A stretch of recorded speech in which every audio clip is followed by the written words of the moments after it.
Kalau Nabi membahasakan kalimat thayyibah yaitu la ilaha illallah Muhammadur Rasulullah, itu kalimat yang otoritas kebenarannya itu absolut, pasti benar bahwa alam raya niki gadah pangeran ingkang asmanipun Allah Subhanahu wa taala.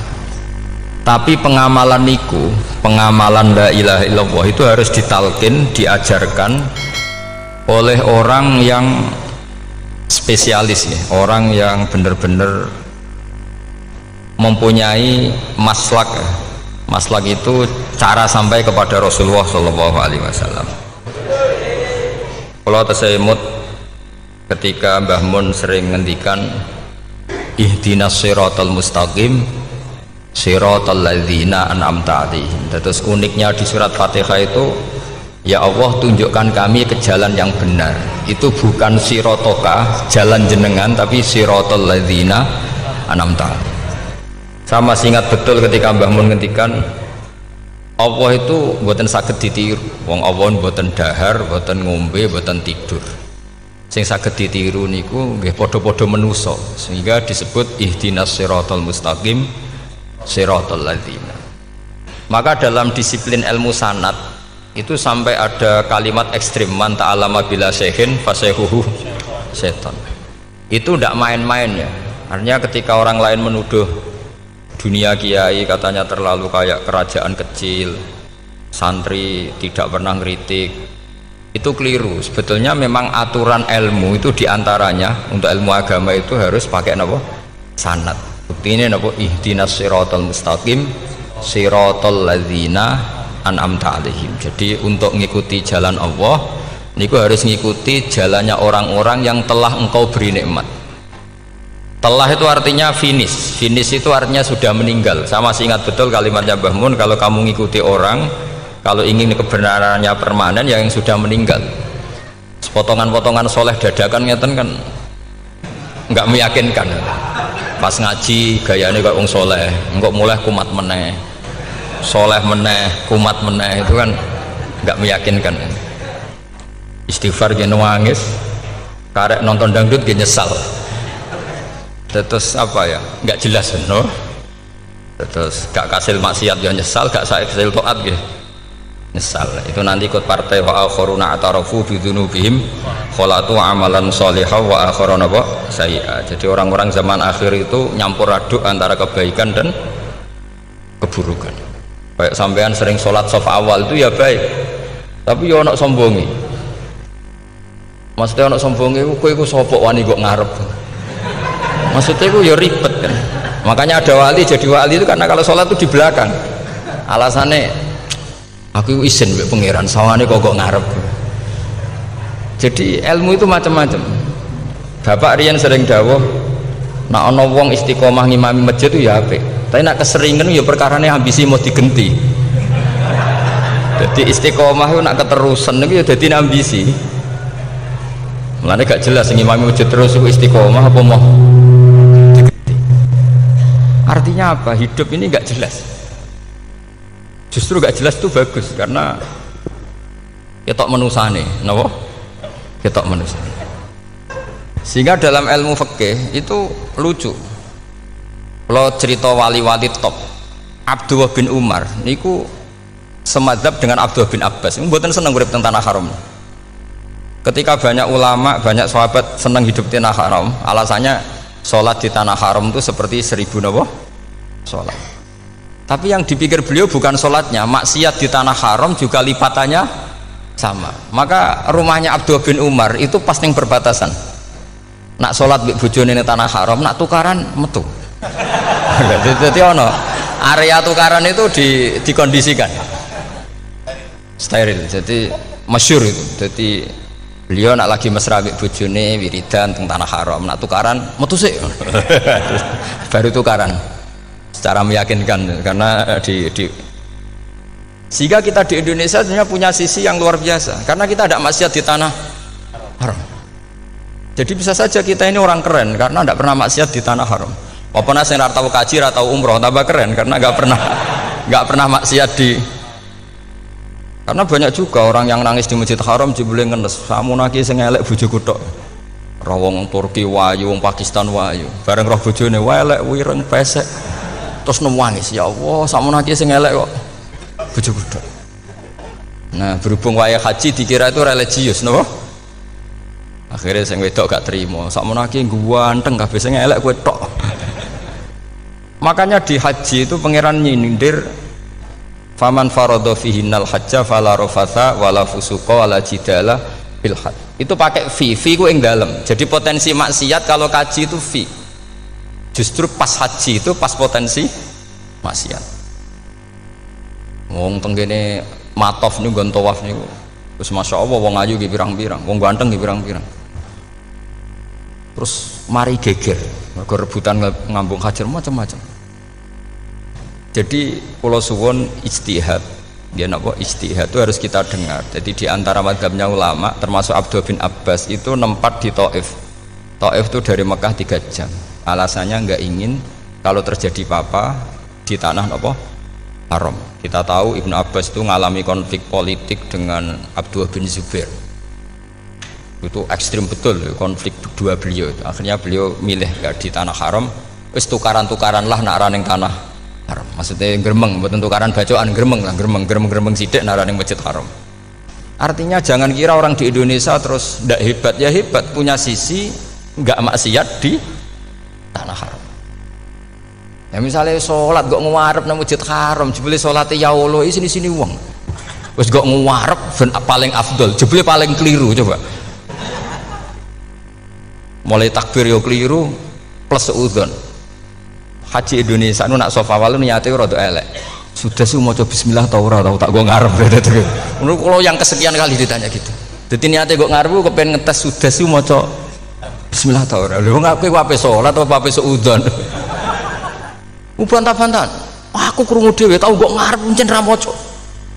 Sing kok guri ora maca tapi lonton ora caku kok ngarep ya kepen krungu nyatane ora.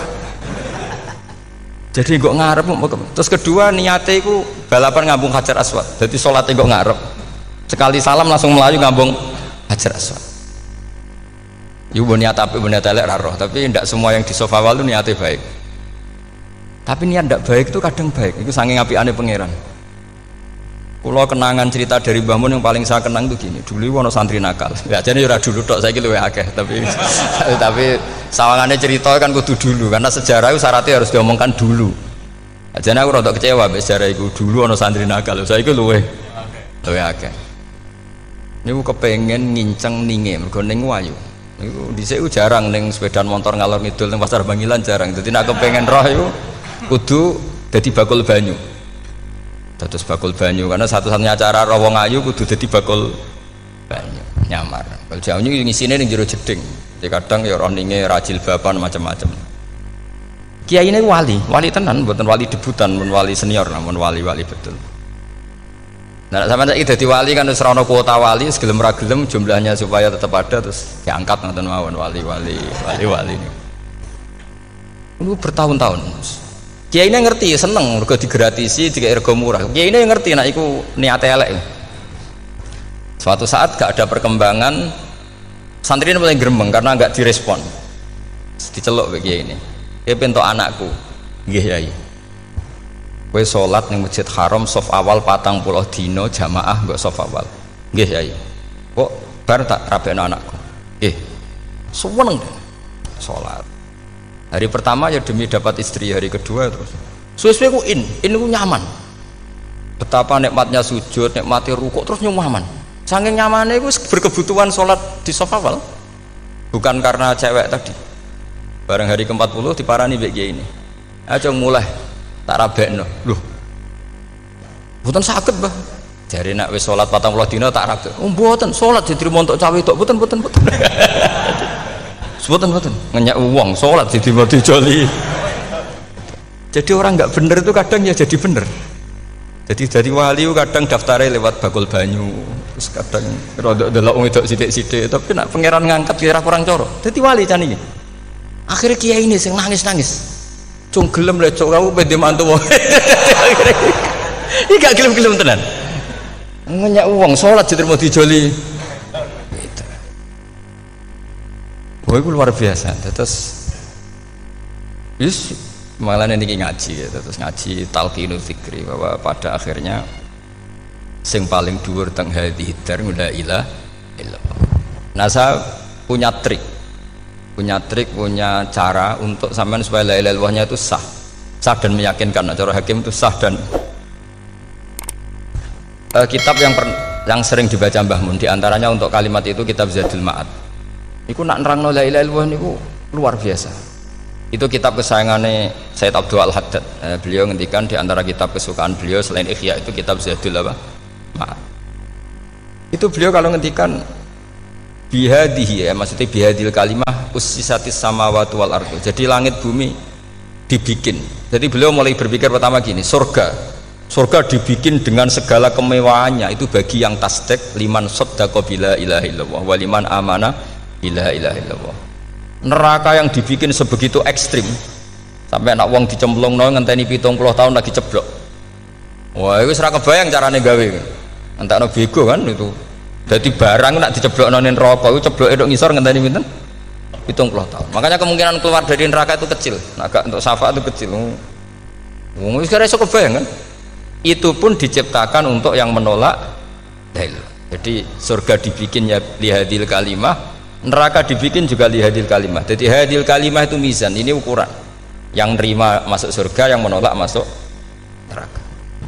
Hisab juga gitu, ada hisab itu ya karena kalimat la ilaha illallah. Orang kafir itu nanti tidak dihisab. Nah cara Ibnul Qayyim, adose nggih ngoten. Ulaikal ladzina kafaru bi ayatina rabbihim wa liqaihi fahabitas a'maluhum fala nuqimu lahum yaumal qiyamati wasna. Ya lucu tuh, masuk Fir'aun dihisab kan sekarwan rokok kan, jadi hisab itu nanti itu yang nggak jelas-jelas. Makanya sampai hati-hati itu potensi dihisab. Jadi yang jelas itu udah dihisab. Masuk kanjeng Nabi dihisab kan tidak mungkin. Nabi Ibrahim masuk dihisab, Fir'aun masuk di, karena yang jelas surganya tidak dihisab, yang jelas nerakanya juga nggak dihisab. Tapi nak sing pengajian yo teko, dangdutan yo teko lah ini yang ini yang itu. Ya itu hisab itu. Delok biskop yo bayar, mlebu masjid yo bayar. Cuma ada biskop 10.000, nak ning masjid 2.000. Itu ya hisab itu nanti. Jadi orang kafir yang karuan kafirnya itu istilah Quran fala nuqimu lahum yaumal qiyamati wasna. Nah, artinya ada hisab juga tolak ukurnya la ilaha illallah. Terus wabihadil kalimah bu isatir rasul, karena kalimat ini rasul diutus untuk melatih la ilaha illallah. Jadi kalimat ini luar biasa. Tapi setelah jadi tahlil terus yang mau coba ngantuk terus jumlahnya kakean kan, terus akhirnya gak sakral. Akhirnya la ilaha dikomentari suwi temen. Pemenang nak sing mimpin tahlil wong tuwek terkenal suwi, lagi tahlil dipimpin mbah niki sing mburi mesti sambat wah suwi mesti. itu kriminal kita, itu kesalahan kita. Kalimat yang harusnya jadi tolok ukur surga neraka itu ukurannya kalimat itu, kemudian kita nganggap kalimat itu sebagai kalimat yang apa problem. Itu aja sampai ya. Makanya kalau suwon sing mimpin tahlil aja suwi-suwi lah. Istilah ilal ping 3 hadir terus bareng. Niku semua ijazatnya hanya 3 kali itu kok udah dipirang-pirang niku.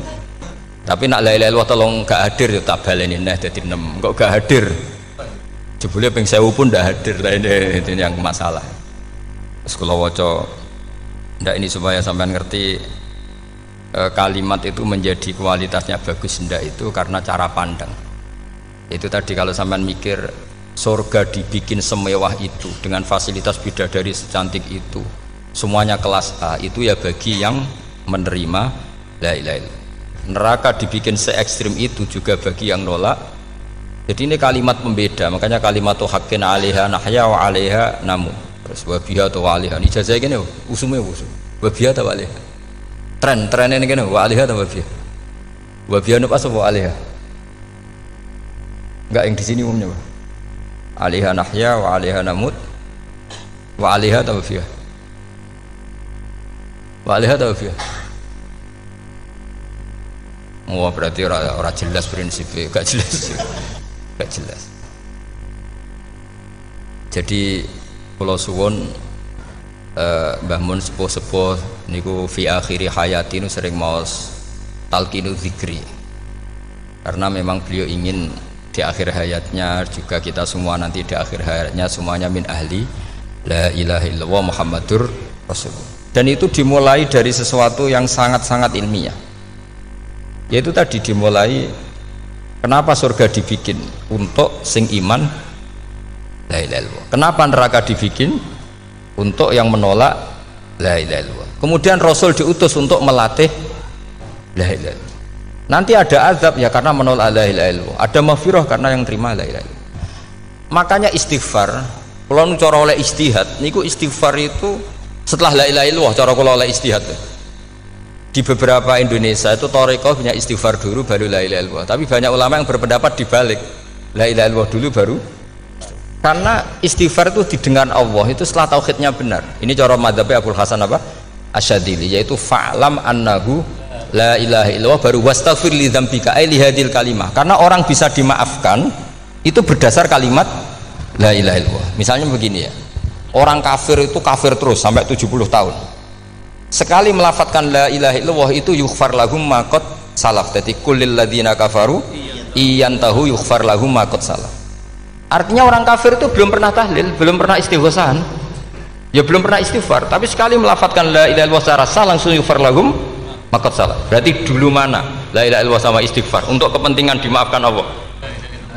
La ilaha illallah cara madzhab Abul Hasan Asyadzili, karena alasannya wong kafir sing kafir wae tanpa istighfar, asal kalimat la ilaha illallah benar langsung yughfar lahum maqad salaf.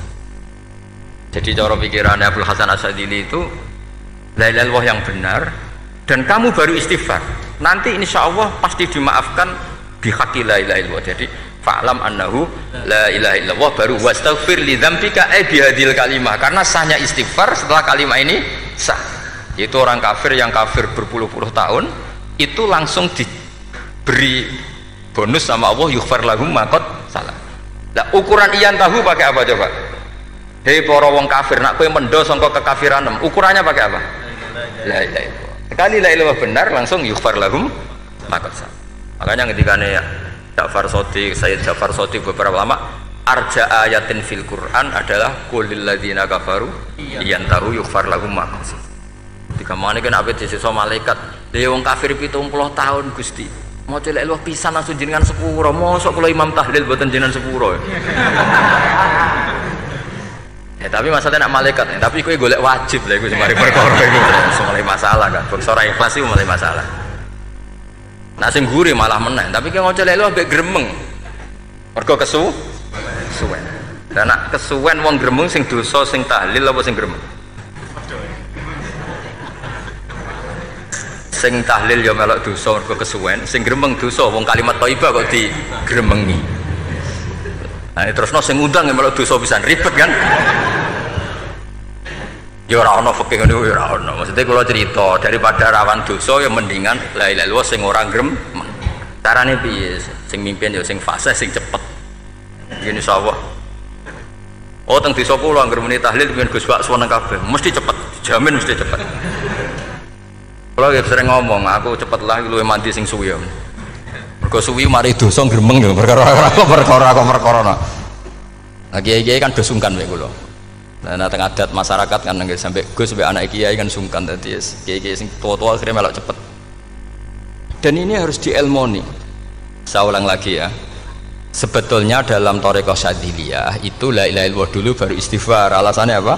Sihatul istighfar itu ba'da sihati la ilaha illallah. Jadi dia bawa ke qulil ladzina kafaru iyantahu yughfar lahum ma qad salaf. Saiki intiha anil kufri, berhenti kekafiran dengan kalimat apa?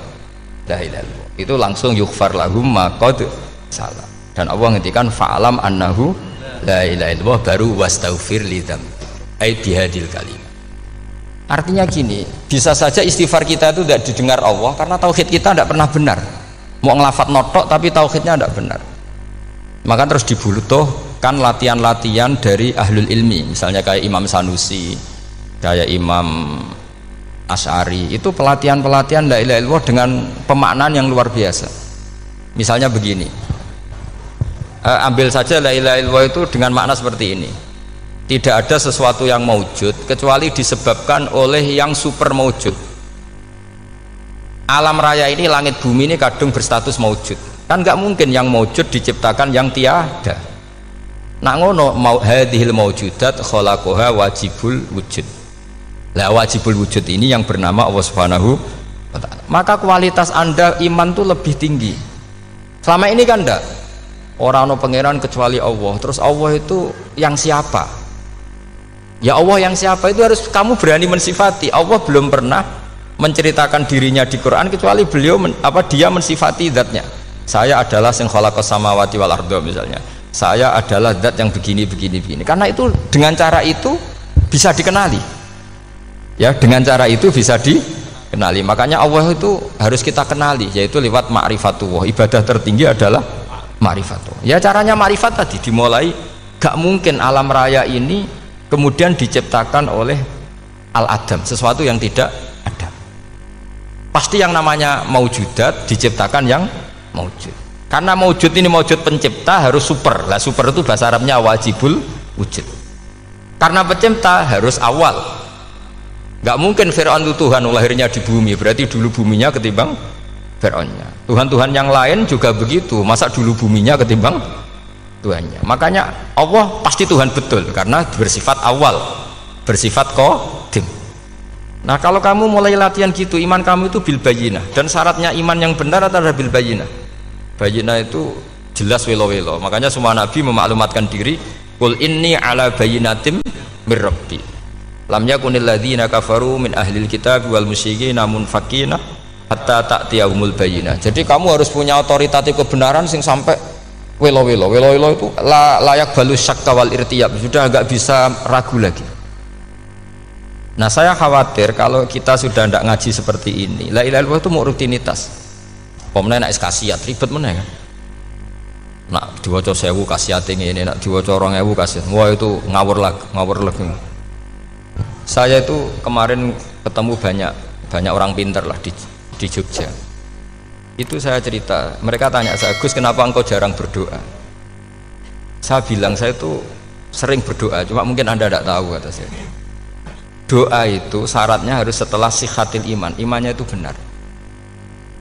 Dulu ketika Gerwani itu kampanye komunis itu gitu, anak-anak kecil disuruh memejamkan mata, ayo kamu minta permen sama Tuhan. Ternyata nggak dapat permen, suruh memejamkan mata lagi, coba minta sama bu guru, terus dikasih apa? Permen. Oh berarti yang ada bu guru bukan Tuhan. Artinya apa? Kalau umat Islam ini Islam ini kamu jual dengan doa, kemudian doa dipakai tolok ukur Islam bener apa enggak, habis kamu. Banyak orang ingin jadi Kapolri, jadi gubernur, jadi apa, ngundang orang-orang kondungo. Wes nyangoni akeh gak mandi, ku mesti dihujat deh. Dan sing donga yang ngerti nak ra mandi, potongan wong seneng duit itu kan insya Allah ra mandi lah kan kira-kira gitu. Jadi korbannya itu Islam kalau terus menerus doa yang dipakai apa? Transaksi. Maka doa itu nomor 2 atau 3, nomor 1 itu ya iman tadi, ma'rifatullah itu nomor 1. Bukan doa, karena kalau doa dijadikan nomor 1 takutnya itu dipakai ukuran.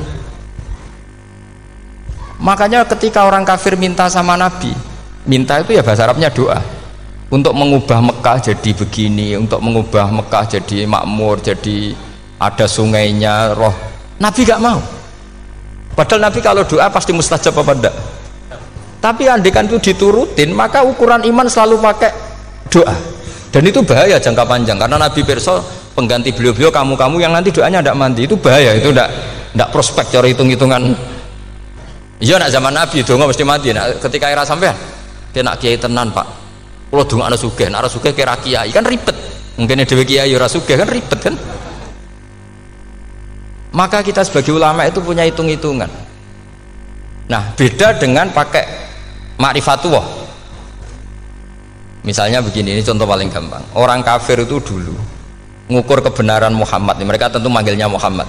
Muhammad, kalau kamu mengklaim bahwa orang mati bisa hidup lagi, coba mbah-mbah kamu yang sudah mati bangunkan. Kalau bisa berarti kamu benar, kalau ndak ya ndak. Pertanyaannya itu yang faktu bi abaina in kuntum apa? Shodiqin. Pertanyaannya, ngukur kebenaran dengan cara itu yang bikin standar siapa?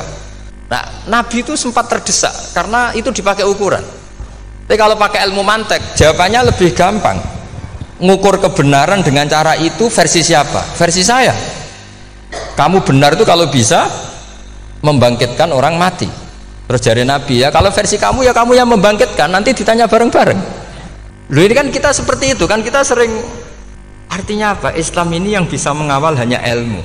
Doa itu nomor 2, yang bisa mengawal Islam hanya fa'lam, harus ilmu annahu la ilaha illallah. Ketika orang kafir lo tanya, Muhammad kalau kamu Rasul betul, fasayyir jibala Makkah, jibala Mekah kamu jalankan kemudian jadi emas. Dan orang-orang yang mati bangkitkan, kemudian kita tanya, adinuka hakun amla, agamamu benar apa enggak? Nabi andikan minta kira-kira dituruti Allah apa enggak? Pasti dituruti. Tapi masalahnya, masa menunggu itu? Masa Allah menjadi Tuhan nunggu itu? Allah selalu Tuhan baik orang percaya atau tidak. Makanya Allah tidak mau nuruti, karena itu jadi problem jangka panjang. Iya kalau Nabi mustajab doanya, terus era umatnya seperti ini sing kiai ini bedino dalail ora mesti mandi dongane, gue sasing tirakat lah gue ora mesti mandi dongane, nak bab donga niku wis padha wae lah. Misalnya mesti mandi, nak wong waras mesti dinggo donga husnul khotimah, ora dinggo golek sugih, itu mesti amatir nih. Nah masalahnya nek dinggo husnul khotimah bagi mereka yang kedonyan ya gak ngefek, dianggap tidak prospek. Panjang kan? Makanya itu pinternya Nabi nomor 1 itu al ilmu, fa'lam annahu la ilaha illallah. Lagi wastaghfir li dzambi. Gimana kalau suwon, kenapa ini cerita Mbah Mun, kenapa akhir-akhir beliau sering talqinu zikri, sering melatih zikir? Itu sirinya diantaranya bahwa kalimat ini harus menjadi kalimat super, kalimat sing alaiha nahya wa alaiha namut wa alaiha nub'ats atau wabiha nub'ats insyaallah ta'ala minal amin. Ya itu tadi, kita sebagai kiai itu ikut menjaga ini, jangan sampai kalimat ini membosankan. Tahlile suwi barbar segitu ram ono sing nyoal la ilaha illallah Muhammadur Rasulullah lane kurang panjang iki wakaf ta ora terus panjang. Bahwa agama ini dimulai hatta ta'tiyahumul bayyin. Jadi sesuatunya harus benar-benar sampai jelas. Orientasi para ulama dulu itu cara menerangkan la ilaha illallah itu sampai difahami an bayyinatin. Makanya semua nabi memaklumatkan diri kul inni ala bayyinatin mir rabbi. Sampai di situ. Dan semua cerita-cerita di tafsir Jalalain di apa-apa itu ukuran kebenaran itu lam yakunil ladzina kafaru min ahlil kitab wal musyrikin namun fakina hatta ta'tiyahumul bayyinah. Monggo. Maka semua kita itu harus punya kecakapan untuk merangkai dalil. Kalau ada pengalaman saking kitab-kitab turos, kitab-kitab dulu. Itu ketika beberapa ulama ditanya. Dulu ketika ulama-ulama dulu berdebat tentang apakah imanul muqallid, imannya orang yang tidak bisa berargumentasi tentang Tuhan itu diterima apa enggak, rata-rata ahli sunnah bilang diterima, tapi tetap dengan catatan itu potensi goyah. Idzkullu man qallada fit tauhidi imanu lam yakhlu min tardidi. Tapi ternyata ulama-ulama itu prakteknya juga mengajari masyarakat supaya ada sedikit dalil atau kepastian logika. Masyhur itu ulama dulu ketika tanya orang-orang Arab, orang-orang desa, ya Arabi, bima arafta rabbak, kamu kok tahu kalau Tuhan itu ada, itu gimana? Jawabannya mereka meyakinkan, al-ba'ratu tadullu alal ba'ir wa atharul aqdam yadullu alal masir. Ono tletonge sapi ya mesti ono sapine, ono atharul aqdam artinya ono tipake wong liwat ya mesti ono sing liwat. Sehingga itu sudah dianggap cukup, kalau ada makhluk ya ada khalik. Artinya terus menjadi gampang ketika Allah ngendikan misalnya am khuliqu min ghairi syai'in, mosok hadhil makhluqat sing maujudat kemudian khalaqahal adam, itu kan nggak ketemu akal. Maka termasuk kekaguman saya sama kitab Fathul Bari sarahnya Bukhari itu ngendikane wahada sing inda ahlil mantak yusama iltidzadan aklian, bahwa agama ini harus ada kenyamanan secara akal. Kalau Nabi membahasakan wajadah halawatal apa? Iman yang manis itu misalnya kita profesor, kita ilmuwan, kita seorang yang top, yang paling cerdas di dunia, kemudian kamu secara agama didogma oleh pimpinan agama kamu kebetulan pimpinan agama kamu misalnya komunis, terus diberi ajaran misalnya hadhil maujudat khalaqahal adam, yang maujud ini diciptakan ketiadaan. Kan mungkin profesor lah mesti stres, piye wong Adam kok ciri utama ketiadaan ya layu asiru saya tidak ngefek.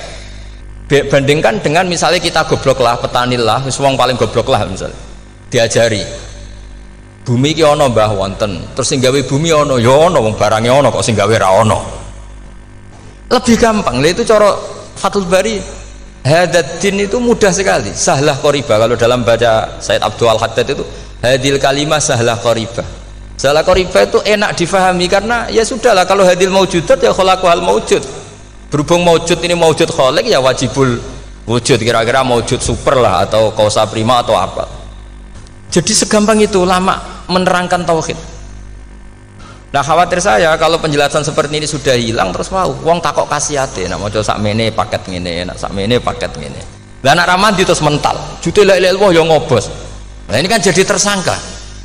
Makanya saya tadi bilang, saya berkali-kali saya belajar tauhid, belajar ilmu mantek, itu kepentingan saya hanya satu, supaya orang familiar dengan logika la ilaha illallah. Yaitu tadi mulai yang pelatihan kelas ringan, yaitu tadi al-ba'ratu tadullu alal ba'ir wa atharul aqdam yadullu alal masir, sampai pelatihan yang agak berat, tapi sebenarnya tidak berat-berat banget.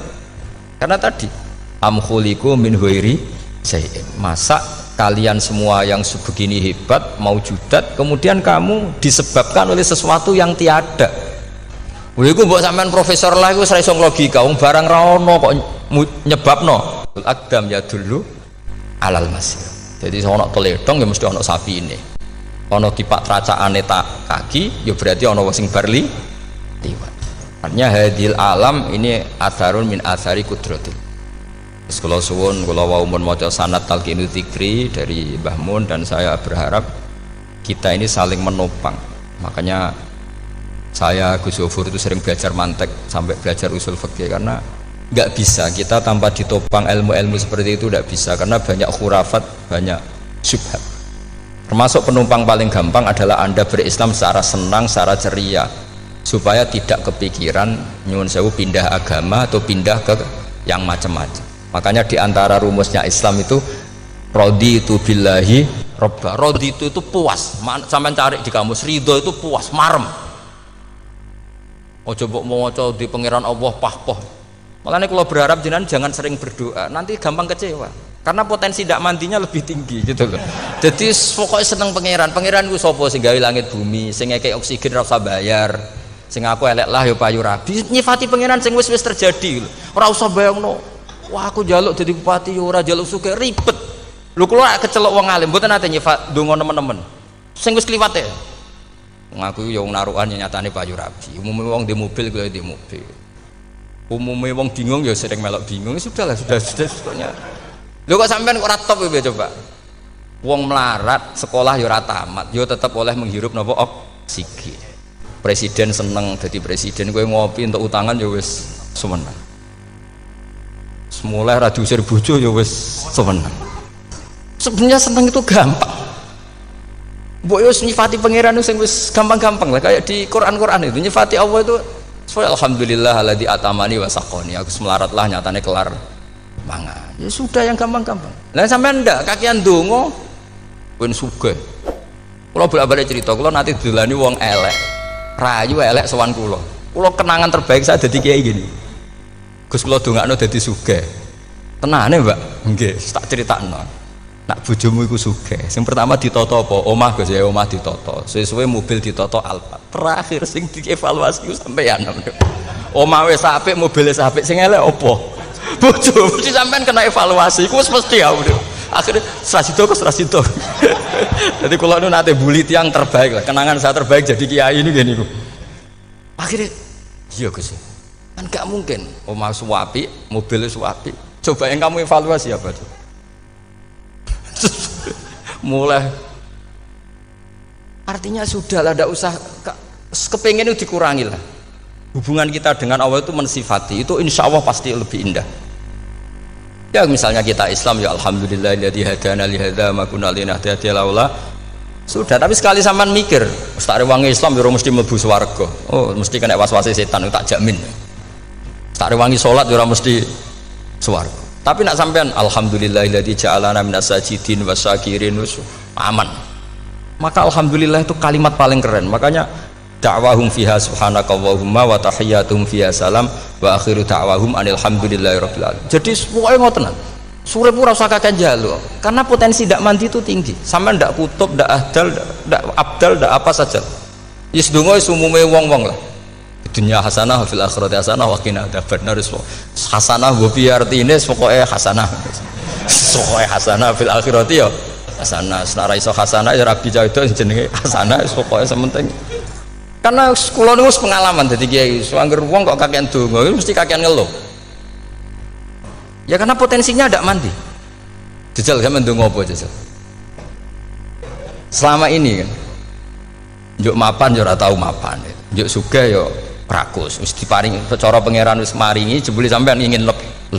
Makanya saya mohon sekali. Jadi hubungan dengan Allah itu nomor satu itu syukur. Syukur itu di atas takwa. Di Quran itu ada fattaqullaha la'allakum tashkurun. Jadi takwa itu supaya ke derajat syukur. Karena tadi lah, cobalah dilatih. Saya pernah ngecek orang yang sekarang dugem menikmati maksiat dengan orang yang takwa mensyukuri tidak maksiat, itu nikmatnya itu masih tinggi nikmatnya orang yang syukur karena berhasil meninggalkan maksiat. Makanya kamu yang syukur, bengi-bengi seradih duit ning kamar wudu, bariku ngelamun jujuk esok. Yes, alhamdulillah gak maksiat. Sekarang usah bayangno terus tahajud, qiyamul lail iku para habaib, para ulama itu sekarang ramakome lah seperti itu. Suka ramakome. Tangi turu seradan tempiring wis alhamdulillah. Pokoke sing gampang-gampang ya. Dan itu memang ajarannya Nabi. Jadi Nabi itu kalau bikin ajaran itu orang sing asbaha aminan fi sirbi, pokoke mu'afan fi badani indahu kutu yaumi faka'an nama khizat lahu dunya bi hadzafiriha. Jadi bayangkan ini man asbaha aminan fi sirbi, ngontrak ya ora diusir sing di omah, kumpul mertua ya ora diusir mertua, kumpul bojo ora diusir bojo, aminan fi sirbis, mu'afan fi jasadis, urip nak guyu do banter wis bengak-bengok. Indahu kutu yaumi, dina iku iso mangan. Iki faka'an nama khizat lahu dunya bi hadzafiriha. Anggap ae kowe itu sak donya. Lha wong paling sugih gawe kolam renang paling 100 meter persegi. Kowe ndelok laut renang sak kapoke. Pokoke urip ku sing gampang itu. Kok senengane repot to? Senengane repot. Pokoke kula kepengin niku jenengan syukur lah. Pokoke lho nggih malah niki pokoke niki kampanye syukur lah. Pokoke karena tadi coba yang biasa donga-donga itu dikurangi lah. Syukurnya dulu yang lho sampean tak arani doa yang mandi itu dimulai apa? Asana Allah. Tinggi mana doa dengan syukur? Syukur. Nabi itu kalau berdoa itu nyifati Allah panjang sekali. Alhamdulillah hamdan katsiran terus wa hamdan wa fi ni'amahu wa yukafi mazida ya rabbana lakal hamdu kama yanbaghi lil jalali wajhika azim sultanik la nuhsi sana'an 'alaika anta kama athnayta 'ala nafsik antal muqaddim wa antal muakhir. Wus panjang. Sampean kan gak muqaddimah suwidi. Dongane sing wis gak dia 13 Kalau kan sering mau ikhya itu kalau muji pangeran itu sampai lupa Imam Ghazali saking panjangnya. Sama delok donga-dongane Nabi itu kalau muji Allah itu panjang sekali dongane sithik. Nak jenengan muqaddimah alhamdulillahirabbil alamin sampai angop pas donga ya Allah ya Rabbana temenanan sudah gak dia 3 itu. Jadi saya mohon sekali pokoknya agama ini harus bifarohin wasururin. Kalau donga yang paling kalau kenang sama yang Mbah Mun gini us farihi namuna amin. Semuanya kita itu pokoknya seneng. Makanya kalau suwun lah pokoknya beragama terus seneng. Rodi itu bila roba rodi itu kalau nak maknani marem lah, marem di pangeran Allah itu marem. Kata Sayyidina Ali lah, kafani izzan antakuna li robban wa kafani fakhran an akuna laka abdan. Pun Gustin tek bangga kula dadi manusa mergo pangerane jenengan. Ya cara di pangeran Fir'aun kan yo ribet wae. Wis mati tenggelam dadi ton. Terus wa kafani fakhran an akuna laka abdan. Kula nu seneng banget mergo dadi kawulane jenengan. Misalnya dadi kawulane presiden ya iso coplok. Kawulane menteri kadang ketangkep KPK. Kawulane wong sugih kadang bangkrut. Ribet kan? Makanya beliau ngendikan kafani izzan antakuna li robban wa kafani fakhron an akuna laka napa abdan. Terus niki kula radi provokatif lah. Semergi zaman akhir sampai pandemi ngeten wis ra syukur wis ribet. Setelah saya jadi kiai dan penelitian, saya itu berkali-kali didatangi dokter, tentara, juga polisi. Mereka sering bilang gini, Gus saya ini dokter negeri. Saya ke NTT, ke Papua, karena saya muslim, berkebutuhan Islam, maka dibikinkan musola, dibikinkan masjid. Kalau kiai tidak bisa, bikin sendiri urunan mau narik siapa itu. Mau narik tarikan di jalan yang mau nyumbang siapa. Tapi kalau kebutuhan negara, karena tugas negara, ya difasilitasi negara dan tidak dianggap misionaris karena negara. Begitu juga di beberapa negara yang non muslim kayak di Argentina, di Venezuela itu ada masjid, ada kajian Islam ya karena duta besar dan itu aparat negara. Disinilah kearifan para ulama berkoalisi dengan umarok dengan makna yang positif bahwa agama ini harus ditopang umarok, sistem negara. Tentu di situ ada tentara, ada polisi, ada macam-macam. Kita sebagai kiai juga nggak berdaya di depan para bandar narkoba apa-apa kalau nggak ada BNN. Kita mau apa dengan korupsi kalau tidak ada KPK. Sehingga kearifan para guru-guru kita, mulai Mbah Maimun, bapak saya sendiri, NU, Muhammadiyah, semua ormas-ormas Islam itu pasti maulah kerjasama. Karena kita siapa ya? Kalau tidak kerjasama. Dan di antara pesan Rasulullah SAW adalah yaduwahi ma'al jamaah. Jadi apa ya, kebersamaan itu sudah berkah. Fa inna yadallahi ma'al jamaah. Jadi berkah. Lalu kenapa saya kalau ngaji bawa kitab? Ini agak sebetulnya itu lazim. Lazim itu suatu yang harus. Tapi karena kelamaan mubalek itu tidak pakai kitab. Seakan-akan bawa kitab itu yang aneh. Sebenarnya aneh mereka. Karena begini logika simpelnya ya. Umat Nabi ini berhak dapat apa coba? Berhak dapat warisan yang paling luhur, paling hebat, paling jernih. Apa itu Quran dan hadis? Pertanyaannya, siapa yang paling punya hak otoritatif untuk menerangkan Quran hadis? Ulama. Ulama yang mana? Ya yang kapabel, yang sudah diakui dunia kayak Imam Ghazali, Imam Bukhari, Imam Syafi'i. Artinya kalau kita tidak pakai materi itu ulama mendapat pikiran kita, bukan mendapat pikiran mereka.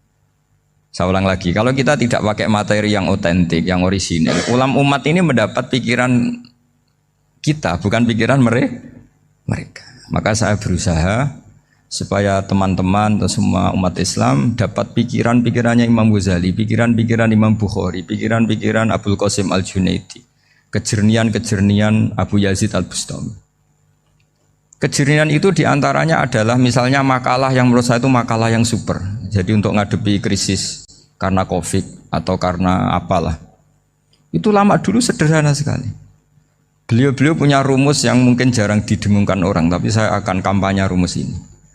Al-istighna, haqiqatul istighna, itu adalah al-istighna anis syai' labihi. Jadi pemenuhan kebutuhan yang sebenarnya adalah kita berusaha menghindari sebanyak mungkin kebutuhan yang sekunder, yang enggak penting. Bukan memenuhi semua yang kita inginkan. Jadi misalnya begini ya, kalau kita lapar, itu keinginan kita itu makan enak apa asal makan? Tentu jawabannya asal makan yang sehat. Tapi kalau nuruti nafsu kita, makannya yang enak, teman makan ya enak. Terus di warung yang favorit. Ini kan satu kebodohan. Kenapa untuk makan saja butuh definisi sekian banyak?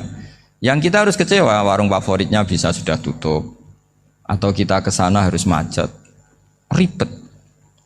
Yang benar-benar arif dan bijaksana itu adalah al-istighna anisya. Sesuatu yang tidak mendesak itu jangan jadikan kebutuhan. Sehingga kalau kita puasa misalnya, semua makanan itu enak karena kita sangat lapar. Sehingga Abdul Qasim Al-Junaidi ketika ditanya, ma'idamu to'am, lauk makanan itu apa? Jawabannya lucu, alju, lapar. Kalau kamu lapar ya semuanya enak. Ini sudah mulai hilang. Kita bilang makan enak itu ya sate, ya gulai, ya pizza yang kita senang. Akhirnya apa? Untuk nikmati nikmatnya Allah itu kita jadi ribet. Apalagi yang orang-orang fasik harus ditemani perempuan yang tidak halal misalnya, atau harus ada ajudan, ribet. Nah pertanyaannya, orang yang ribet sama yang nggak ribet itu pinter mana? Pinter yang nggak ribet. Nah ini kearifan-kearifan yang mulai hilang. Lalu siapa yang bisa mewarisi itu? Ya ulama. Jadi ulama itu cara berpikir sebenarnya simple. Makanya mereka sering kalau tahajud itu, di antara makalah Sayyidina Ali paling terkenal dan yang menjadikan beliau punya derajat yang luar biasa itu adalah kafani izzan antakuna li robban wa kafani fakhron an akuna laka abdan. Ya Allah, saya ini sudah begitu mulia, begitu terhormat dan sangat-sangat terhormat karena yang menjadi Tuhan itu Engkau. Jadi rumus pertama itu karena menjadi Tuhan itu Engkau. Hanya Tuhan yang abadi, Tuhan yang pertama, artinya Tuhan yang al-awwal. Coba ya Allah, kalau saya ini punya Tuhan Fir'aun, punya Tuhan mati jadi tontonan lagi, itu kerennya di mana coba? Andaikan kita punya Tuhan Fir'aun, atau punya Tuhan yang asal usulnya manusia, apapun hebatnya manusia itu, kita punya Tuhan manusia itu. Tuhan yang lapar, yang kalau nggak makan mungkin pingsan, mungkin bisa kena COVID, nanti Tuhannya diisolasi. Kayak apa? Makanya ketika Tuhan Allah menyindir ketuhanan selain Allah itu, Allah hanya menyindir dengan kalimat sederhana, kana yakulani to'am, yang kamu tuhankan itu masih makan. Artinya kalau nggak makan ya lemes. Jadi lama-lama ada orang gini, alhamdulillah tadi Tuhan mampir ke saya, kelihatannya lapar, setelah tak kasih makan sehat lagi. Susah nggak punya Tuhan yang seperti itu. Beda dengan Tuhan kita. Tuhan yang nggak butuh makan, nggak butuh minum, al-qayyum, zat yang berdiri sendiri tanpa butuh yang lain. Al-awwal, sebelum ada langit bumi sudah ada Tuhan kita yaitu Allah. Bandingkan dengan Tuhan-Tuhan yang dipertuhan yang lain, yang adanya setelah bumi, misalnya Fir'aun dan sebagainya. Sehingga Sayyidina Ali pertama jadi kebanggaan apa? Kafani izzan antakuna li robban. Saya ini keren betul, karena punya Tuhan yaitu Engkau. Tuhan yang lahul asma'ul husna, Tuhan yang semuanya punya kebaikan, punya keabadian, punya keagungan. Terus wa kafani fakhron an akuna laka abdan, dan saya bangga sekali karena saya menjadi hambamu. Kalau saya jadi hambanya Pak Rektor ribet kan? Sudah tak hormati ternyata nanti tidak rektor. Ya kan ribet kan? Terus pokoknya ribet. Jadi budaknya manusia itu ribet. Makanya ada seorang wali datang ke temannya yang jadi presiden atau jadi raja. Datang ke situ karena tidak punya uang, mau minta uang karena temannya raja. Setelah sampai sana ternyata temannya ini karena orang soleh pas berdoa, ya Allah saya minta ini, minta ini, minta ini. Terus si wali tadi pulang. Tanya, kenapa kamu pulang? Ternyata dia sama, masih minta-minta kayak saya. Jadi sederhana dia. Sama-sama minta kamu, minta zat yang kamu mintain katanya. Jadi dulu itu orang itu sebegitu dekat dengan Allah. Sehingga si raja ini terus ketemu wali tadi tanya, kenapa kamu menyepelekan saya padahal sekarang saya raja?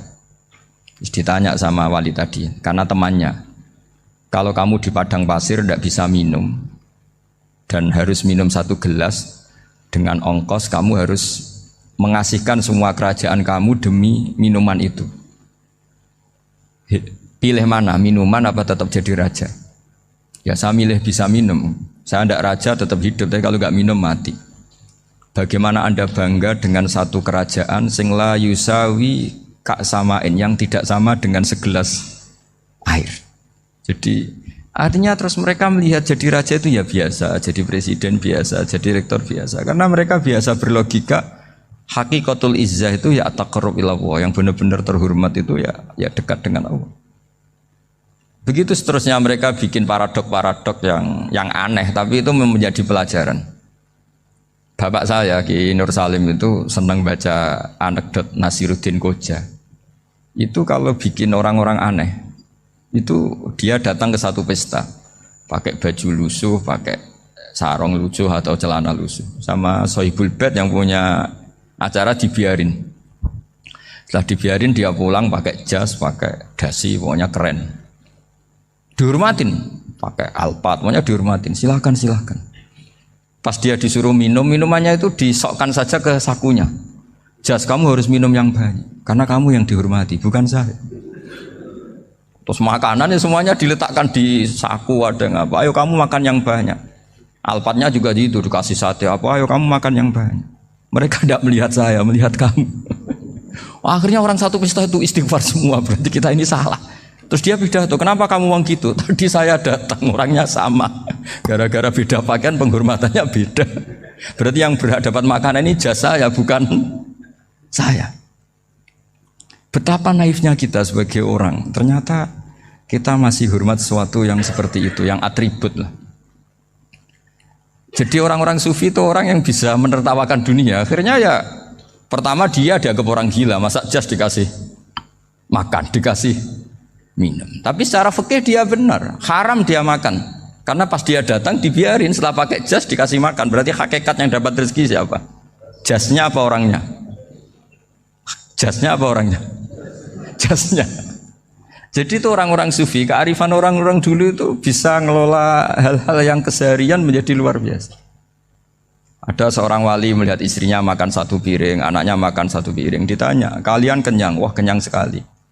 Melihat anaknya minum kopi satu cingkir, senang. Kalian senang-senang sekali. Wah, kalau senang dengan hal-hal yang murah bisa, ngapain harus senang dengan hal-hal yang mewah? Bodoh sekali saya. Sehingga terus mereka bisa qanaah. Qanaah itu ya hidup itu simpel, sederhana. Jadi tentu saya tidak akan ngomong yang muluk-muluk, selain itu tidak bidang saya juga apa ya, kita ini butuh obat di kondisi COVID seperti ini, butuh kesederhanaan, butuh apa ya, istighna tadi. Kita harus istighna billah an ghairillah. Jadi sudah cukup bahwa Allah ini segalanya.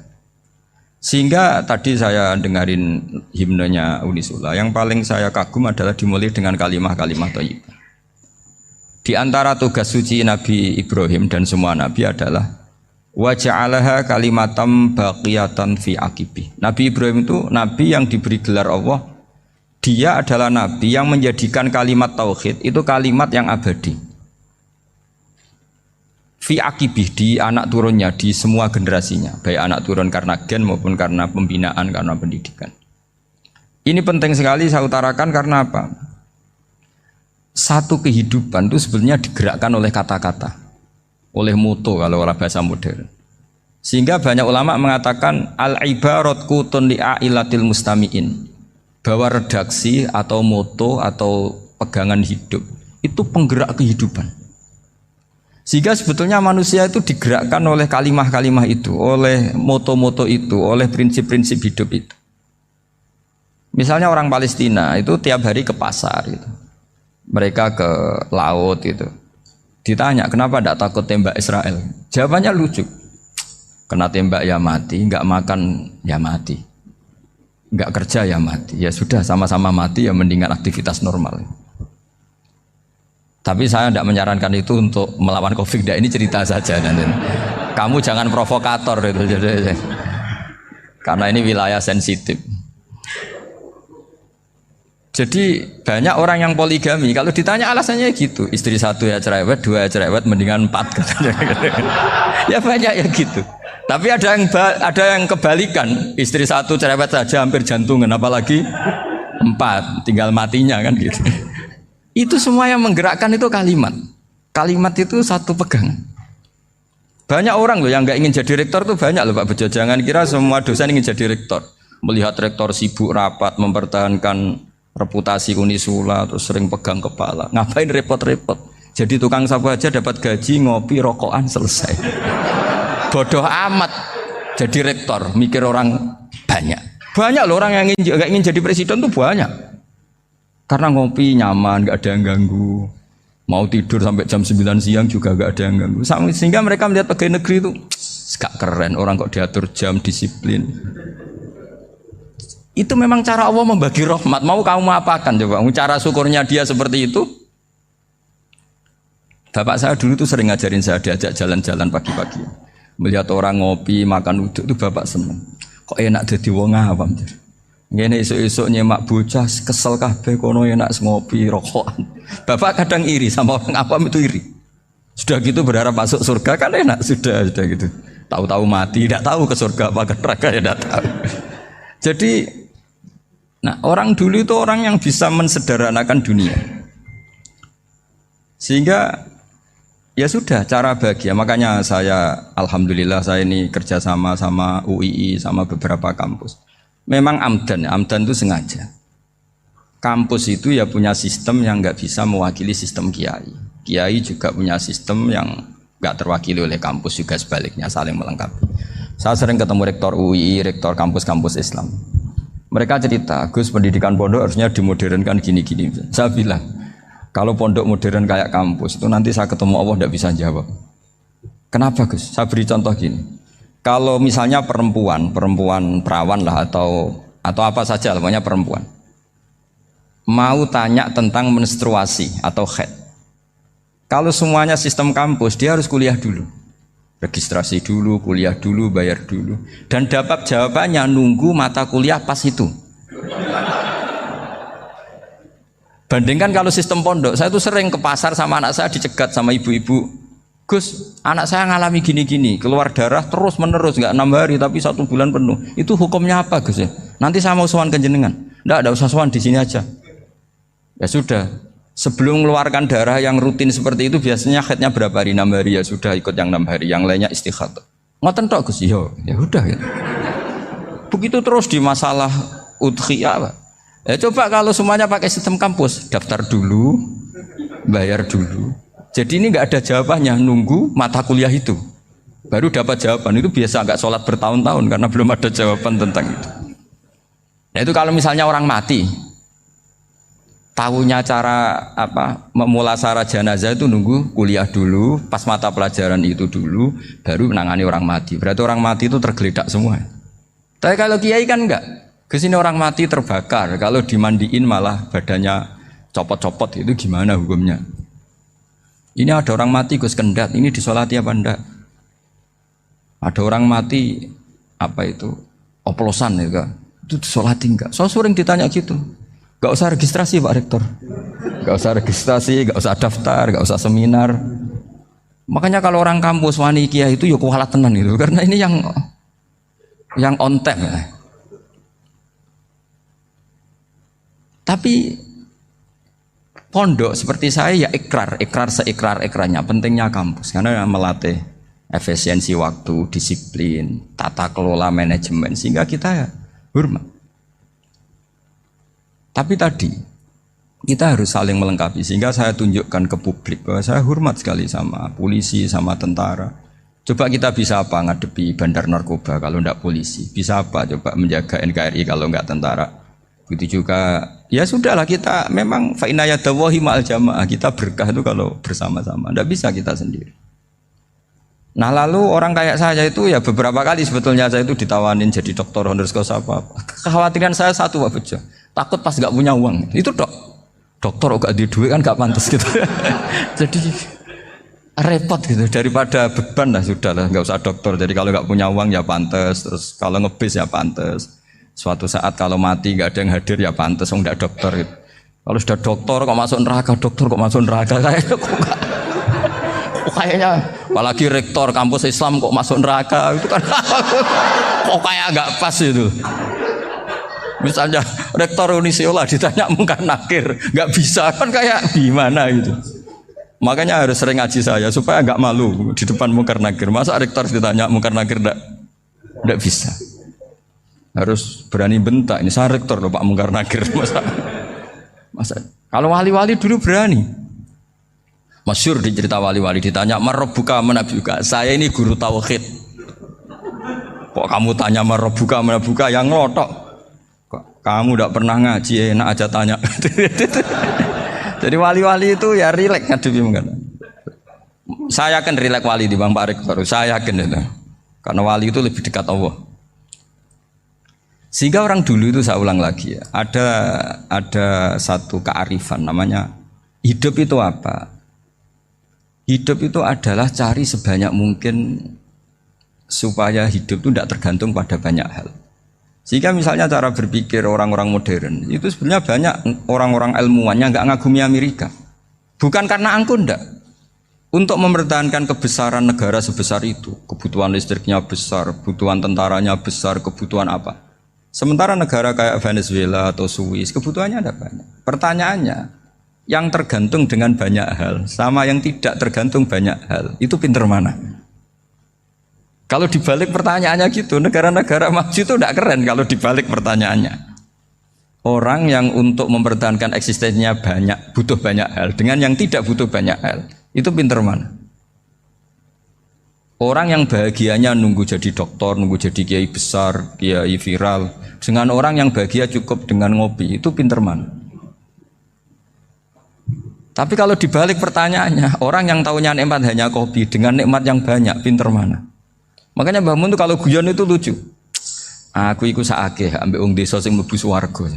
Saya dulu eskal mlebu swarga kok disakeni. Akhirnya beliau memberi penjelasan. Wong desa iku roe pakanan enak, iku mau kopi mbek uduk. Lah swarga iku mau nuruti sing dikarepno. Akhirnya wis mau mangan, wis ngopi, nguduk, ngopi ora roh pakanan liyane iku ora roh. Nasi mandi ya ora roh, pizza ya ora roh apa-apa. Terus saya bilang, wah lah niku nak nganti selera tentang wanita cantik. Iku juga sederhana. Rodok pesek ya wis cantik, rodok ireng ya wis. Apa bidadarinya seperti itu karena saking enggak pengalamannya. Jadi surga itu kan nuruti apa yang diinginkan. Kira-kira keinginan orang kampung kalau di surga itu apa coba? Makanan apa coba? Ya, nak senengnya ketemel gemblong itu.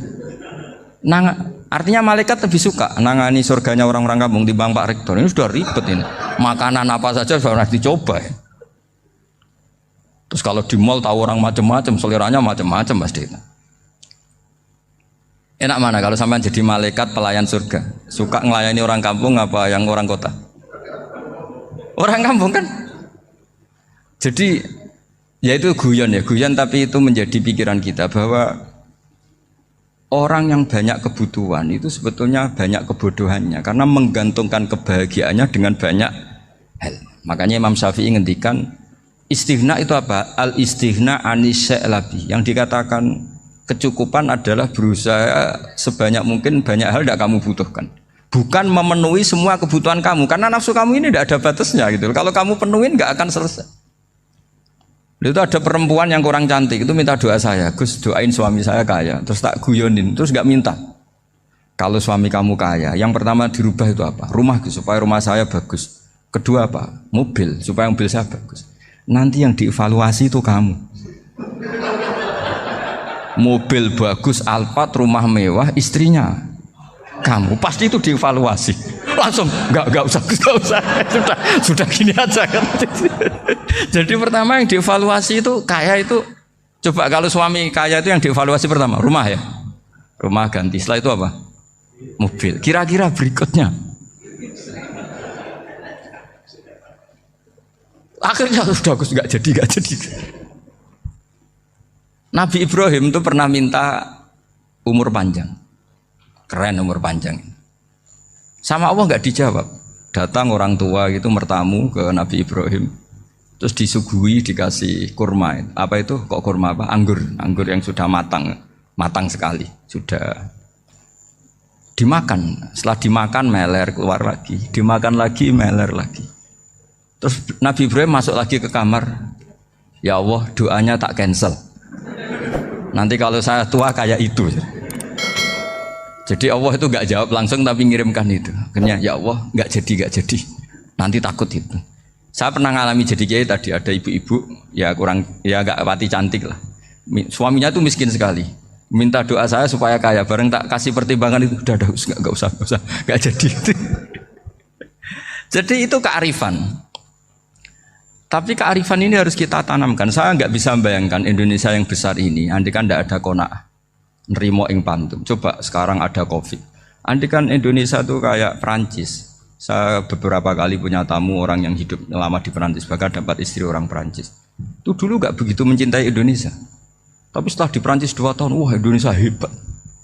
Di Perancis tuh kata dia kalau cerita, semua kebutuhan masyarakat itu dibebankan ke negara. Apa saja minta negara, apa saja nyoal negara. Sementara Indonesia, coba kalau Indonesia mengalami seperti ini kok tidak ada qanaah rimo ing pantum, bisa kios Indonesia. Orang miskin nyalahkan negara, kelaparan nyalahkan negara, apa saja. Tapi barokahnya dididik kiai jogeman nyalahno wong liya. Urip pun rombok ing pandum diame. Sampai gak ngerti kalau Covid.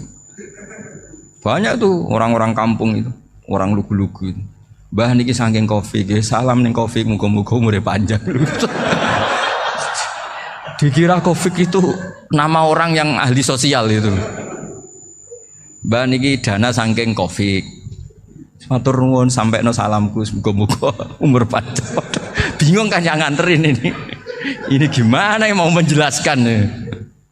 Memang nggak paham. Ribet kan. Tapi saya pastikan bahwa dengan keadaan seperti ini kita bahagia, kita stabil itu jelas barokahnya kalimat tadi, moto tadi atau pegangan hidup tadi. Makanya disebut al-ibarat qutun li ailatil mustami'in. Bahwa redaksi atau kata-kata atau pegangan atau filosofi hidup apalah namanya itu adalah penyemangat. Penyemangat. Karena kata-kata ini memang luar biasa. Ketika sahabat perang demi kebenaran, zaman itu ya pasti benar karena yang dibela Nabi. Dulu itu kan enak zaman Nabi, yang dibela mesti benarnya, musuhnya mesti salahnya. Sehingga dulu itu memang harus tegas. Kalau sekarang mau tegas gimana? Yang kamu bela tidak mesti benar, musuhnya tidak mesti salah. Ribet kan kalau misalnya saya tukaran sama Pak Rektor, kamu mau bela mana kan bingung. Saya tidak mesti benar, saya tidak Nabi. Pak Rektor apalagi nggak mesti benar lagi kan? Ribet kan? Jadi kalau kita mau perang sekarang itu mau pede gimana? Enggak. Makanya banyak ulama sekarang tuh mau tegas tuh nggak berani karena ya banyak hal yang abu-abu lah wilayahnya, misalnya pilihan presiden atau pilihan bupati, pilihan menteri. Kamu mati-matian bela itu, yang kamu bela tidak mesti benar, musuh kamu tidak mesti salah. Misalnya pilihan bupati, wah ini kabupaten ini baik kalau bupatinya ini, yang satu bilang ini, terus tim suksesnya kamu tanya, kamu yakin? Ya tidak juga. Lah kenapa semangat? Kan saya botohnya, paling alasannya ya itu aja, bukan yang lain.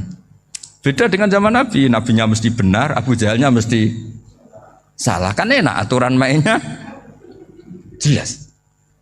Singkat cerita dalam perang itu banyak sahabat yang alami luka, ngalami apa gitu. Kemudian curhat lah ke Nabi, ya Nabi gara-gara derekkan jenengan, ngikuti jenengan saya harus ngalami seperti ini, seperti ini.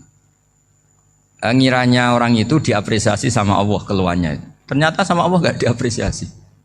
Malah diturunkan ayat intakunu ta'lamuna fa innahum ya'lamuna kama ta'lamun wa tarjuna minallah ma'ala yarjun. Kalau kamu sakit karena perang, orang-orang kafir itu ya sakit, itu saja berani padahal demi kekafiran. Wa tarjuna minallah ma'ala yarjun, padahal kamu punya nilai lebih yaitu berharap kepada Allah yang mereka tidak punya. Saya jadi kiai itu ya kadang mangkel. Karena yang benci ya benci, yang seneng itu ngel-ngel loh kayak Pak Bejo. Jadi semuanya ribet. Lah iya, yang benci ya ganggu, yang seneng ya ganggu, tambah nemen. Seribet. Tapi kalau sudah ingat bandar narkoba, mereka berhadapan dengan polisi, kadang ditembak karena kesalahannya terlalu fatal. Antar persaingan mereka juga bisa tembak-tembakan karena merebut pasar narkoba. Itu saja mereka berani.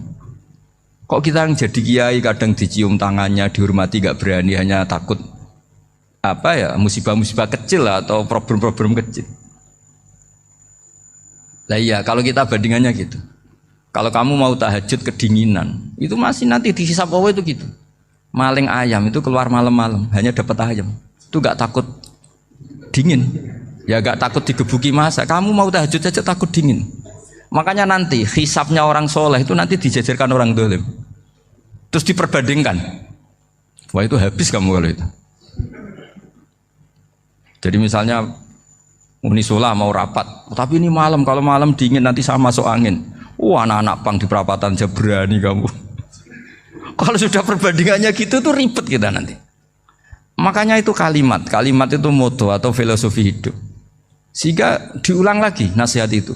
Iyam saskum korhun fakodu masal koma korhum mislu. Kalau kamu kena luka, orang-orang yang nggak benar juga akan kena luka. Itu aja berani demi ketidakbenaran. Masa kamu demi kebenaran nggak berani? Akhirnya orang itu, ya itu kalimat, itu heroik.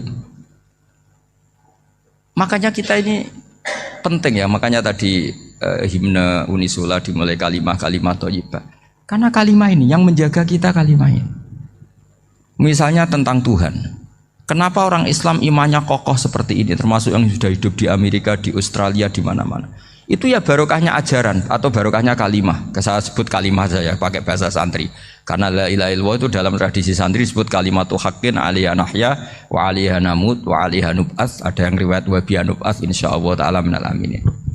Kenapa mereka di mana-mana meskipun sekolah di Amerika, di Australia, bahkan di Uni Soviet tetap mukmin? Itu barokahnya ajaran yang benar. Allah itu siapa? Tuhan. Tuhan itu sifat dasarnya apa? Awal. Dia harus wujud awal sebelum makhluk yang lain. Sehingga ketika ada negara yang maju, yang tertib, manajemennya tertib, masyarakatnya makmur, tapi punya Tuhan yang tidak seperti itu, tidak awal, itu sudah gak nyaman. Karena ndaklah keren Tuhan saya, karena Tuhan saya itu al-awwal, zat yang pertama. Tuhan saya keren lah, zat yang gak mati. Tuhan yang gak mati, yang gak pernah mengalami kematian. Sehingga tontonan atau yang dilihat kenikmatan-kenikmatan yang lain ini tidak mengubah dia pendirian tentang Tuhan. Karena mantapnya satu kalimat tadi bahwa Tuhan itu ya harus satu, harus awal, harus tidak mati, tidak rusak, tidak mengalami apa-apa yang membahayakan. Sehingga ketika ditawarin Tuhan yang lain meskipun menjanjikan secara finansial atau kemakmuran, mereka gak tertarik. Itu coba, itu barokahnya makmur apa barokahnya ajaran? Barokahnya ajaran. Sering negara Islam itu kalah makmur dengan mereka, tapi barokahnya ajaran ini tetap apa? Tetap Islam. Makanya Nabi Ibrahim, Nabi yang sukses bikin wa ja'alaha kalimatam baqiyatan fi aqibi. Sehingga kita ini bekti sama orang tua misalnya, itu ya karena ajaran. Suwargamu itu karek wong tuamu. Nak wong tuamu ridho, Allah ridho. Nak ora ridho, Allah ora ridho. Ridho wa fi ridhol walidain wa sakhatu wa sukhtu wa fi sakhatil. Sehingga ketika ada orang tua yang agak brengsek gitu, anak-anak tetap hormat. Punya orang tua yang miskin, yang sudah miskin, tukang tombok nomor, banyak kan di kampung gitu. Ya tetap hormat. Coba kalau dari awal kita ngajari orang tua kamu hormati ya, kalau baik, kalau tidak usah. Bisa geger Indonesia. Tapi barokahnya ajaran-ajaran itu Indonesia tertib karena ada ajaran.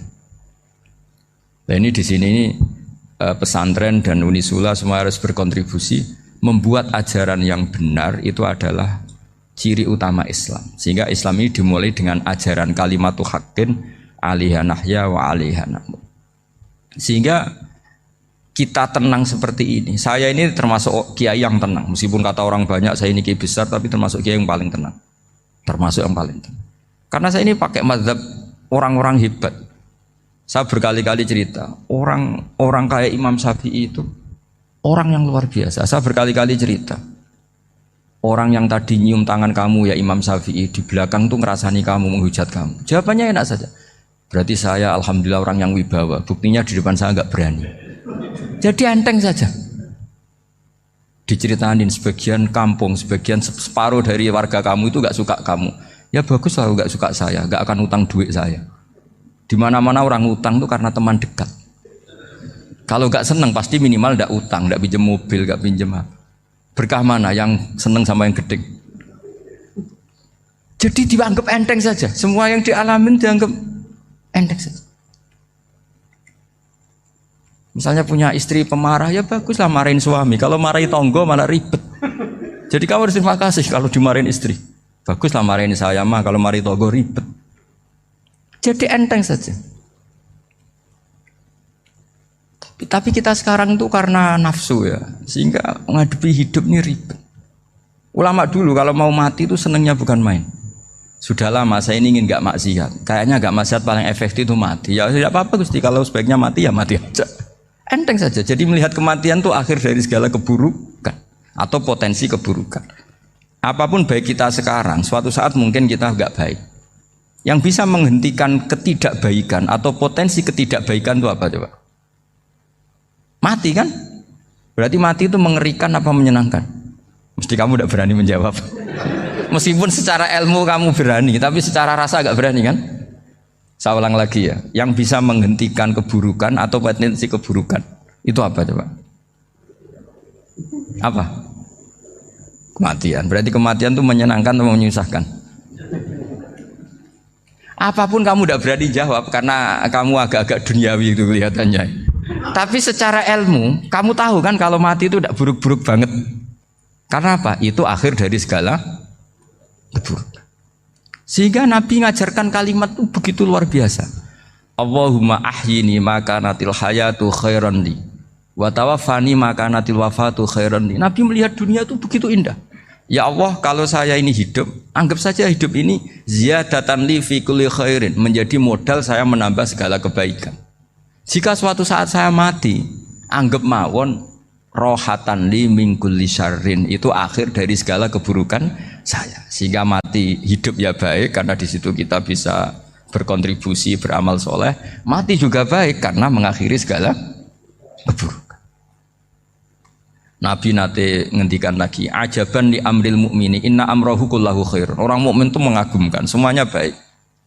In asobathu na'ma syakara fakana khairan lah. Kalau baru dapat nikmat, dia syukur, maka itu baik. Wa in asobatu dharra sabara. Kalau dapat masalah mereka sabar, itu juga baik. Sehingga orang mukmin dua sisinya pasti baik.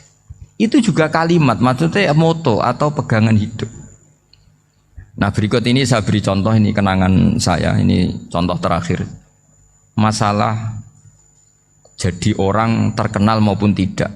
Di sini dicontohkan Imam Ghazali di halaman 367 di kitab saya 367, juznya 3 di kitab Ihya Ulumuddin.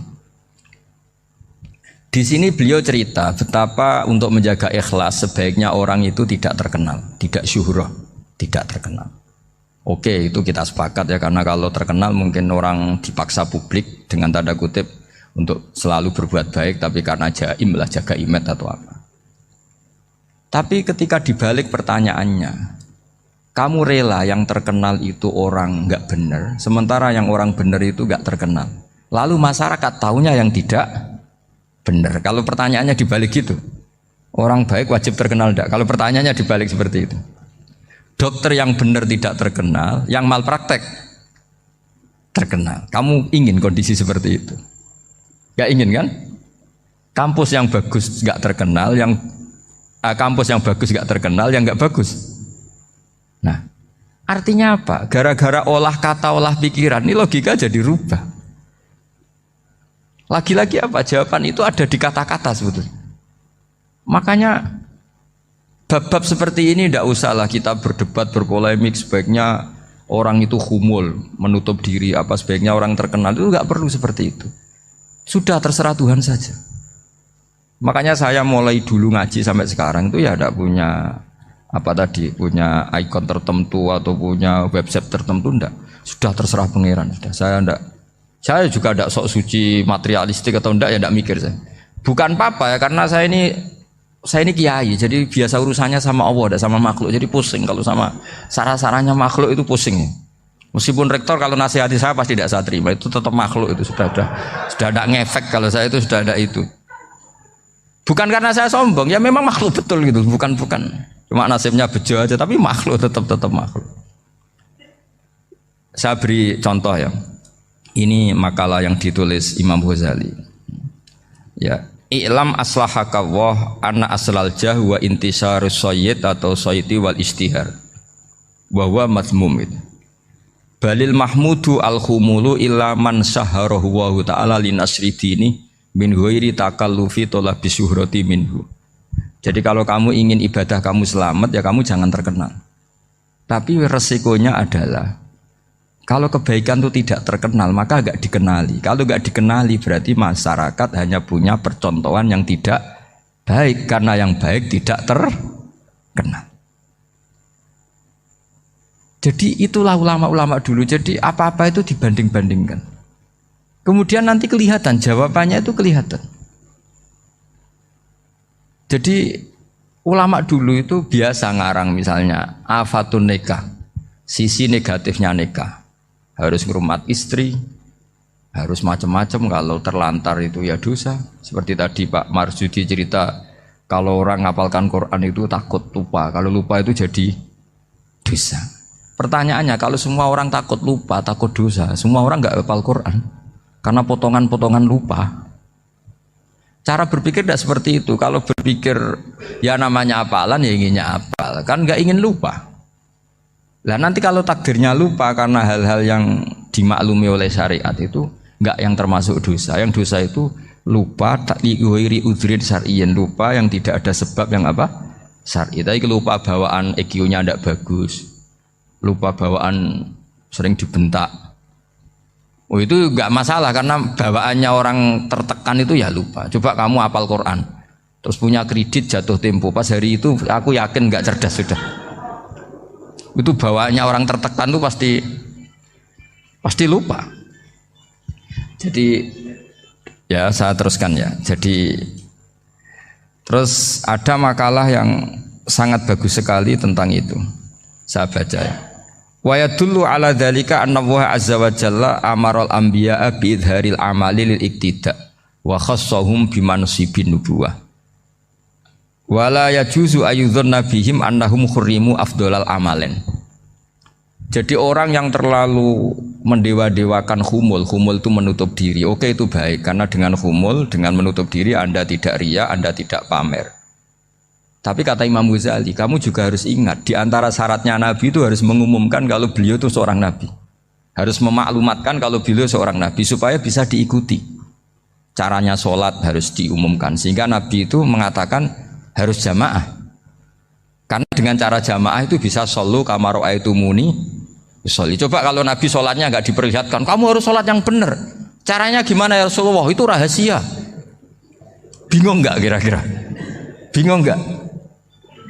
Ya misalnya amal rahasia selalu lebih baik. Terus ada pertanyaan, Nabi ngendikan kamu sholat yang benar. Caranya gimana Nabi? Ya itu rahasia. Terus gimana coba? Tapi Nabi ngendikan apa? Shollu kama ra'aitumuni usolli. Ya sudah kamu sholat, niru saya sholat. Berarti Nabi sholatnya diperlihatkan apa disembunyikan? Diperlihatkan. Jadi begitu juga saya berkali-kali bilang, orang tahu kalau itu bidan ya berdasar tulisan itu bidan. Tahu kalau itu dokter gigi ya itu dokter gigi.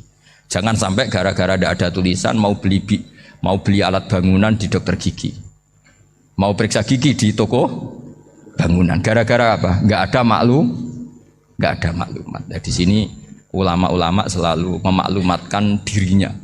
Termasuk Imam Ghazali ketika ngarang kitab dinamai Ihya Ulumuddin, bahwa kitab ini bisa menghidupkan ilmu-ilmu agama yang mulai hilang. Begitu seterusnya. Jadi ini ngaji ya. Jadi orang itu harus ngerti. Jadi jangan nuruti emosi sendiri atau logika sendiri. Bahwa saya suka humul, ya monggo. Agama Islam menyediakan sarana itu. Uzlah itu ya punya sisi kebaikannya sendiri. Tapi syuhrah terkenal asal tidak nuruti nafsu juga punya sisi kebaikannya sendiri. Setidaknya umat ini punya satu master kebaikan yang mudah diakses. Tapi tadi saya ulang lagi, jangan karena hadun nafsi, jangan karena kepentingan pribadi. Makanya di sini disebutkan wa yadullu ala dzalika ay ala syuhrah anna wa ta'ala amaral anbiya bi idharil amal lil iktida. Allah selalu memerintahkan para nabi kalau ngamal kebaikan ya harus dimunculkan supaya bisa ditiru. Yaitu tadi kita tidak bisa bayangkan kan kalau misalnya Nabi menyuruh kamu harus sholat yang benar, kemudian sholatnya Nabi sembunyi. Lalu ditanya, Nabi saya niru siapa? Wah itu rahasia, kamu nggak boleh lihat sholat saya, saat takut tidak ikhlas. Ribet kan? Sehingga jamaah itu statusnya tetap harus. Nah bedanya harus ini ulama berpendapat harus yang apa? Fardu kifayah. Tapi fardu itu maknanya harus. Tapi bukan berarti kalau nggak jamaah sholatnya nggak sah, nggak. Tapi statusnya jamaah tetap apa? Harus. Nah barokahnya harus ini orang yang baru sholat, sholatnya langsung benar karena ada yang diikutin. Coba kalau mantan dukun baru sholat terus sholat sendiri, itu mesti mirip mantra itu. Karena dia tidak ada master percontohannya. Tapi barokahnya ada master, orang paling bodoh pun kalau sholat ya benar, karena standar ada komandonya, ada imamnya. Sehingga Imam Ahmad malah berpikir keras, syarat sahnya sholat itu harus jamaah. Cara pikirannya Imam Ahmad keras sekali beliau. Sehingga kalau orang sholat sendiri kok ada orang lain yang maunya berjamaah harus bayar, orang itu harus bayar demi sahnya sholat. Itu madzhabnya Imam Ahmad. Tapi kalau madzhab Syafi'i hanya mengatakan itu fardu kifayah, yang kalau satu komunitas gak mau melakukan semuanya apa? Dosa. Ya jadi ini sebelum sesi ringan tanya jawab, hanya 2 saja tanyanya, nggak boleh banyak-banyak, nanti nggak pulang-pulang saya. Jadi tak baca lagi biar dapat berkahnya Imam Ghazali. Wa qala qaumun asirru afdalu minal alaniyati. Terus kata sebagian ulama al alaniyah itu afdal minas sirri. Terus diperbandingkan baik yang mana amal dipertontonkan sama ndak. Terus kata Imam Ghazali, kalau orang itu bisa jaga tidak riya, maka sebaiknya dipertontonkan karena kebaikan harus yang muncul, bukan yang tidak baik yang muncul. Makanya ketika memaklumatkan diri sebagai ingin jadi generasi khairah ummah, itu kalau diterjemah itu kan wow, khairah ummah, umat terbaik. Itu kan kayak agak angkuh. Tapi nggak apa-apa, itu nggak apa-apa. Masa kita kampanye siap degradasi moral kan ya lucu kan, masa jualan gitu kan ya lucu. Kita memang ingin mengkhidmati ummah, berbakti dengan umat, membantu supaya jadi generasi khairun apa? Ummah. Tidak apa-apa dimaklumatkan supaya dengan itu umat punya sarana. Oh kalau ingin jadi khairun ummah kuliah di sini. Jangan lalu enggak gitu. Ya sama kita dokter, maklumatkan saja dokter gigi, dokter kandungan, dokter bedah. Sehingga orang kalau mau bedah ya jangan ke dokter kandungan.